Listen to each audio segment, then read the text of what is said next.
Hello everyone, MS friend में आपका स्वागत है। आज मैं आप लोगों को अच्छे विचार के बारे में आज बताने वाले हैं। तो चलिए दोस्तों, अब शुरू करते हैं। आज का टॉपिक है संपदा नहीं सद्गुण कमाए, यानी धन नहीं अच्छे गुण कमाए। तो चलिए शुरू करते हैं। संपदाएं दूसरों को चमत्कृत करती है और अपने पर भार बनकर लदती है। संपदाएं हैं, धन है, सो दूसरों को चमत्कृत कर देती है और अपने पर भार बनकर लदती है। विभूतियाँ दूसरों को दिखाई नहीं पड़ती पर अपने में आनंद और उल्लास भर देती है। विभूतियाँ ऐसे दूसरों को दिखाई नहीं देती है, नहीं पड़ती है, पर अपने में आनंद और उल्लास भर देती है। धन, वैभव, पद, बड़पन को देखकर दूसरे लोग यह अनुमान लगाते हैं कि जिनके पास ये संपदाएं हैं वे बहुत सुखी होते हैं। मतलब जिसके पास धन, वैभव, पद है तो एक दूसरे को ऐसा लगता है कि वे धनी है तो वे बहुत खुश होंगे, पर असल में बात ऐसी नहीं है। कोल्हू में बैल को चलते देखकर यह अनुमान लगाया जा सकता है कि यह तेल पीता होगा, खली खाता होगा और तेल के व्यापार से लाभ कमाता होगा। तो यह मान्यता सही नहीं है। दूर से देखने पर अक्सर ऐसे ही भ्रम हो जाते हैं। मतलब दूर से देखने से अक्सर या हमेशा भ्रम हो जाता है। अंधेरी रात में जंगली झाड़ हाथी जैसा लगता है। अगर अंधेरी रात हो तो उस समय अगर चलिएगा तो उस झाड़ी है से कैसा दिखाई देगा? हाथी के जैसा। पर पास जाने पर असलियत खुल जाती है। जब नज़दीक चल जाते हैं उसके नज़दीक, झाड़ी के नज़दीक, तो पता चलता है कि ये हाथी नहीं, क्या है? झाड़ी है। तो असलियत का पता चल जाता है। संपदाएं चंद्रमा की तरह दूर से चमकती तो खूब है, पर कोई वहां चला जाए तो वायु, जल, जीवन रहित एक निष्प्राण, नीरव और अखंड पिंड की दृष्टि गोचर होगा। मतलब संपदाएं भी है चंद्रमा की तरह से दूर से क्या होती है? चमकती है। परंतु अगर चंद्रमा के पास अगर चले जाते हैं खुद, तो वहाँ चल जाते हैं तो वहाँ पर वायु, जल, जीवन रहित एक निष्प्राण, नीरव और अखंड पिंड की दृष्टिगोचर दिखाई देगा, होगा चंद्रमा में। उसी प्रकार संपदाएं भी चंद्रमा की भांति ही होगी। वैभव संग्रह कर सकना सहृदय व्यक्ति के लिए संभव नहीं है। संसार में इतना दुख भरा पड़ा है कि उसे दूर करने के लिए संपदा तो क्या, सहृदय व्यक्ति अपना प्राण भी देना चाहता है।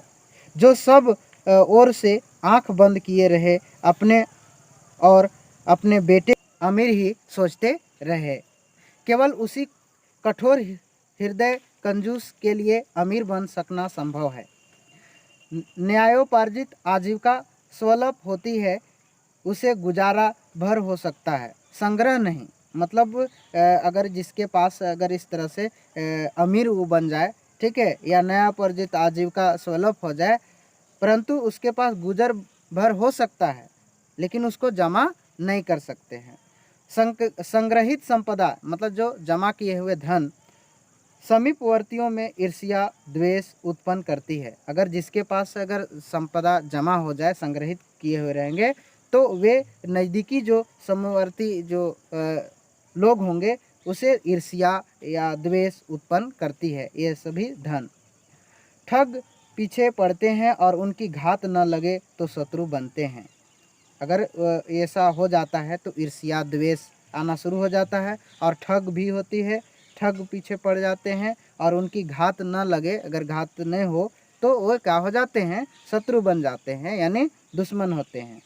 संग्रह की सुरक्षा और भी कठिन है, यानी संग्रह की सुरक्षा और भी कठिन है, यानी जब संपदाएं को संग्रह करे तो और भी क्या है? कठिन है। मधुमक्खी के छत्ते पर न जाने कितनों का दांव रहता है, फिर वह संपदा मदोन्मत्त बनाती है। मतलब मधुमक्खी के जो छत्ते पर न जाने कितने दांव उस पर होंगे ना, फिर वह संपदा मदोन्मत्त बनाती है, अहंकार बढ़ाती है और व्यसनी विलासी बनाकर पतन के गर्त में धकेल देती है। और ये संपदा है से अहंकार बढ़ा देती है, अहंकार बन जाता है, घमंड हो जाता है और ये फिर अंतिम में क्या हो जाता है? पतन के गर्त में धकेला जाता है। जब तक वह संग्रह रहता है उत्तराधिकारी भी यह दंड दुष्परिणाम भोगते हैं। मतलब जब इस तरह से अगर हो जाते हो तो उसके उत्तराधिकार दंड का परिणाम भोगते रहते हैं। विभूतियाँ आंतरिक सद्गुणों को कहते हैं। विभूतियाँ ऐसे उसके आंतरिक अंदर का अच्छे गुणों को कहते हैं विभूति। असली संपदा यही है, मतलब सद्गुण अच्छे गुण ही या विभूतियाँ ही असली संपदा है, मतलब अच्छा असली धन है।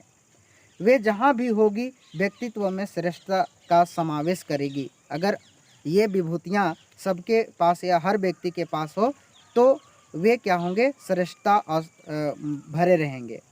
सम्मान और सहयोग का क्षेत्र बढ़ाएंगे, इज्जत भी होगा और सहयोग भी मिलेगा, या सहयोग के क्षेत्र में भी आपको मदद होगी और सम्मान भी बढ़ेगा।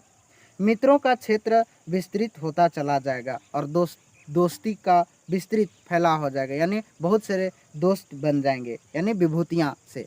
ठीक है। प्रशंसकों की कमी न रहेगी। सद्गुणों के आधार पर ही ठोस, चिरस्थायी और उच्च कोटि की सफलताएं मिलती है। यानी विभूतियाँ से सद्गुण का आधार पर ही मतलब ठोस, चिरस्थ और उच्च कोटि की सफलताएं प्राप्त होती है, मिलती है।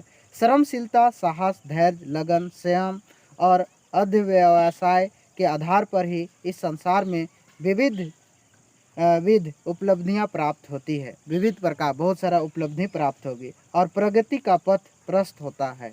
मतलब विभूतियाँ होगी तो आगे हमेशा बढ़ते चले जाइएगा और प्रगति के लिए रास्ता खुला होगी।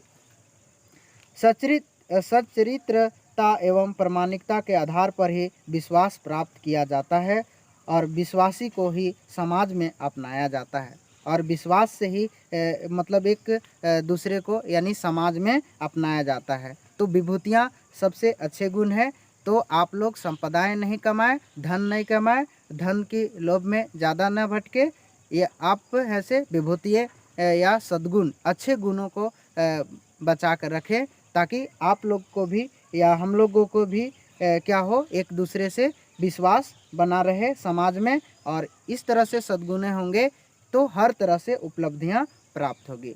उसे ही महत्वपूर्ण काम सौंपे जाते हैं तथा सहयोग दिए जाते हैं। अप्रामाणिक व्यक्ति अपना विश्वास खो बैठता है और उस कमी के कारण उसे कहीं भी सच्चा सहयोगी नहीं मिलता। फलस्वरूप महत्वपूर्ण प्रगति से उसे आजीवन वंचित ही रहना पड़ता है। सद्भावना संपन्न सद्गुणी व्यक्ति अपने आप में एक वरदान है। ऐसे व्यक्ति अपने भीतर संतोष, उल्लास और हल्कापन अनुभव करता है। उसे न किसी से डर होता है और न दुराव। मतलब अगर सद्गुण हो, जिसके पास अच्छे गुण वाले विचार हो तो उसके ऐसे कुछ भी नहीं होगी, यानी संतोष होगा, उल्लास होगा, खुशी होगी और हल्कापन महसूस होगा। उसे न किसी से डर होगा और न दुराव होगा, यानी किसी से खराब दुराचार होगी। जिसमें न भीरुता है और न दुष्टता। वह किसी से क्यों डरेगा? जिसके मन में पाप दुराव नहीं है उसे किसी के आगे झेपने झिझकने की आवश्यकता क्यों पड़ेगी। अगर जिसके पास सद्गुण हो, अच्छे विभूतियाँ हो, तो उनके पास पाप दुराव कुछ भी नहीं है, तो उसके आगे झेकने यानी झेपने झिझकने की कोई आवश्यकता नहीं है। सदाचारी व्यक्ति निर्भय रहता है। मतलब सदाचारी अच्छे विचार वाले सदा आचरण वाले जो व्यक्ति होते हैं वे निर्भय रहते हैं, मतलब निडर होते हैं, कोई डर नहीं। और निर्द्वंद्व अपनी नयोपार्जित आजीविका से गरीबों जैसा गुजारा करते हुए भी उसे इतना संतोष रहता है जितना अनिति अपार्जित विपुल संपदा के स्वामी को कभी स्वप्न में भी नहीं मिल सकता, यानी स्वप्न में भी नहीं मिल सकता। हमें संपदाओं के लिए ललायित नहीं होना चाहिए। धन के लिए, संपदाएं के लिए ललायित नहीं होना चाहिए। जितने भी है उतने ही में संतुष्ट रहना चाहिए। इसलिए कहा गया है कि संतोषम परम सुखम। संतोष है तो सभी सुख है। विभूतियाँ का महत्व समझना चाहिए। विभूतियाँ को ऐसे महत्व को समझना चाहिए, सद्गुणों को समझना चाहिए। जहाँ विभूतियाँ होगी वहाँ संपदाएं भी रहेगी। अगर आपके पास अगर विभूतियाँ हैं या अच्छे गुण है तो वहाँ पर भी आपको संपदाएं भी मिलेगी, धन भी मिलेगा। पर आँख मूंद कर संपदा के पीछे भागने से खाली हाथ रहना पड़ता है। अगर आँख मूंद करके हमेशा सोचेंगे कि हमें संपदा ही मिले, संपदा ही मिले, तो उसके पीछे अगर भागते रहेंगे तो भागने से केवल हम लोग का क्या होगा, खाली हाथ रहना पड़ेगा। उसे ना सुख मिलता है और ना संतोष। केवल अगर वो धन के संपदा के आगे ही वो केवल क्या है भागते रहे तो उसे ना सुख मिलेगा और ना ही संतोष मिलेगा। ठीक है दोस्तों, बस इतना ही। अगर आपको ये वीडियो आप लोगों को अच्छा लगे तो ज़रूर लाइक करें और अपने दोस्तों के पास शेयर करें। अगर आप मेरे यूट्यूब चैनल में नए हैं तो इस चैनल को ज़रूर सब्सक्राइब करें और बेल आइकन की घंटी को दबा दें।